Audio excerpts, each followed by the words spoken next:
History के लिए book आप जो रहती है कौन सी यूज करना चाहो? हिस्ट्री के लिए अलग अलग बुक कर सकते हो, लेकिन मैं बोलूंगा कि एनसीईआरटी और गेट से आप ज्यादा पढ़ो, आप कोई भी ले लीजिए, वो आपके काम है।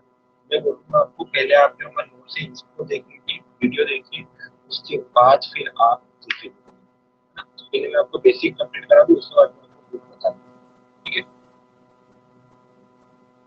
ओके, तो मेरे को जो इन्फॉर्मेशन देनी है मैं आपको इन्फॉर्मेशन दे देता हूँ। ये वीडियो लेक्चर आपको टेक्निकल मिलेगा, देखो उनकी इसके साथ में जो पीडीएफ है ये मैं टेक्निकल आप वहाँ से वीडियो भी देख सकते हैं। Okay, I am ending this class. Thank you, keep